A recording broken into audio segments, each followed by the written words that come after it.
Ang Miguel Malvar class frigates natin is equipped with that 35 millimeter close-in weapon system that's first in the Philippine Navy. Mahigit 2 buwan pa lamang mula nang makomisyon o opisyal na maisama sa serbisyo ng Philippine Navy ang pinakamodernong barko nito na BRP Miguel Malvar o FFG-06, isang guided missile frigate. Gayunman, 4 na beses na itong nakasali sa mga joint exercise kasama ang mga modernong barko ng United States, Japan at India. Sa katatapos na maritime cooperative activity kasama ang Indian Navy, ilan sa mga sistema at kakayahan ng barko ang isinailalim sa pagsasanay. Kakaiba, this is masasabi ko a level up activity that we conducted compared to the previous 3 MCAs that we had.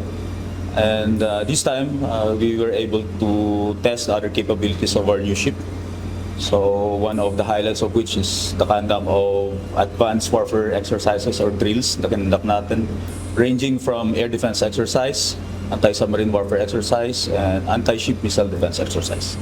Isinagawa ang mga advanced warfare exercises tulad ng air defense, anti-submarine at anti-ship missile defense drill. Isa sa mga tinutukang kakayahan ay ang 35mm close-in weapon system ng barko, ang air defense nito na may autonomous operation capability. Mayroon itong sariling radar system para ma-detect ang papalapit na banta tulad ng missiles, helicopters, fighter jets at drones. Bagamat hindi pa ito nasusubukan sa live fire, patuloy na inaaral kung paano ito gumagana mula sa sensor, maximum range hanggang sa limitasyon nito. So for example, meron tayong swarm of drones using its special ammunition that's designed for that kind of weapon system, yung atom ammunition niya. So pwede natin siyang gamitin for a swarm of drones na magiging threat sa safety ng mga tao natin, sa mga gamit natin sa barko. Nagsagawa rin ng anti-submarine warfare drill kung saan ginamit ng BRP Miguel Malvar ang kanyang sonar system. Slow speed lang tayo, we turn on our sonar, then it's also we shared information from one ship to another kung meron tayong detection. So far naman ma'am, maganda naman ang naging resulta. Na-test natin yung bagong sonar natin and wala naman pong detection na nakuha. So it's a matter of exchanging yung how they do this anti-submarine warfare, how we do ours. So it's a matter of subject matter expert exchange in terms for ASW.